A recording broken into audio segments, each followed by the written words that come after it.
What's up guys, A&F Horace here. I hope you have all enjoyed your holiday so far, and these next few days will be pretty busy for the channel, so stay tuned for more videos in the next few days. I was not planning to make a video about the Mental Out chapter at all until I read it, and I felt like I just had to make a quick video to just give you my quick thoughts on it, since I feel like this is such a interesting topic of discussion. So if you haven't read the latest chapter of Mental Out, then you'll want to go and read chapter 6, and then come back to this video once you have read it. So getting straight to the point, the end of this chapter is the bit I want to talk about, and it's where Kozaku Mitori infiltrates this base full of scientists. I believe it's the same base as the scientists that appeared in the first chapter of Mental Out, but who cares, let's just talk about what's important.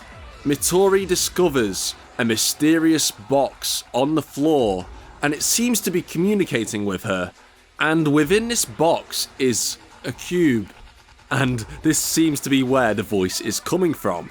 This cube requests that Mitori refers to him or her as their senior, and that they are actually one of the espers in Academy City, but not just any esper, the number 1 level 5.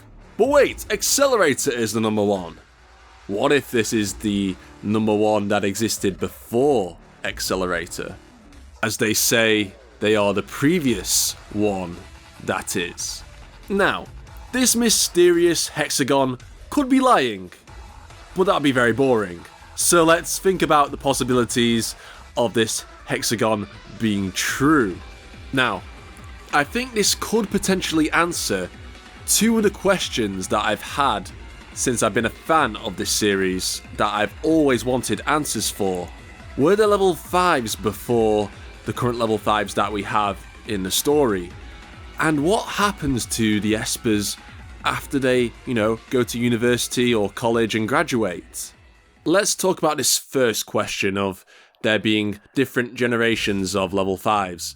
If you've read Biohacker, you'll know about the beginning child who was the first esper in Academy City, and she kind of existed before the power curriculum program, so she wasn't really given a level per se, but if she was, she'd definitely be level 5 because she's way too powerful and her ability is pretty insane considering she can just manipulate the environment around her however she wants. Well, depending on certain circumstances, of course. I know that level 5s are rare considering we only have 7 at the start of the main story, but considering Academy City has been around in the Index timeline for over half a century, it wouldn't surprise me at all if there were other generations of level 5s, although the existence of previous generations of level 5s has never been stated before. There's been no mention of it in the entire franchise, but with this, that could possibly change, and that's really exciting to think about, because I'd love to know what happened to these previous generations of level 5s. And the second question I have is also something I've wanted to know for a very long time. I even asked the Dark Matter mangaka on Twitter if they knew what happened to espers after, they've gone through the entire education system in Academy City. Do they go work directly in Academy City? But if they did, then why does everyone assume that adults don't have esper powers? Or do they just get sent off to the Academy City institutions across the world like the sisters were, that are allied with Academy City and keep some of their tech, but obviously don't have the full range of tech, which is vital to other countries and would potentially make them invade those institutions to obtain? So I don't know. And even the Dark Matter mangaka didn't know. But imagine if the Dark Matter mangaka has just taken my tweet and basically said, "Hey Kamachi, this random Western fan has a point. You should probably address this sometime in the future." Jokes aside, I know there'll be other fans in Japan and the West who have also asked this, and it might have gained the attention of, people who write the series or edit the series. You never know, but I still find it kind of funny that I've talked to a mangaka about this, and it might be, we might be getting answers for this in the future.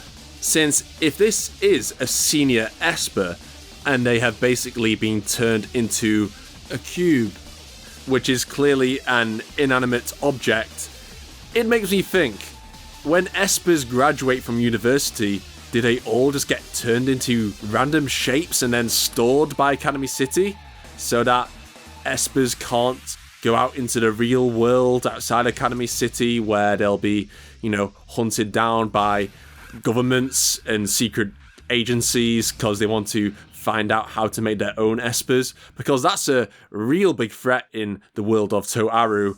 I mean, that's the reason why there's a wall behind the entirety of Academy City to begin with. They really don't want Espers and Esper development tech being leaked out at all.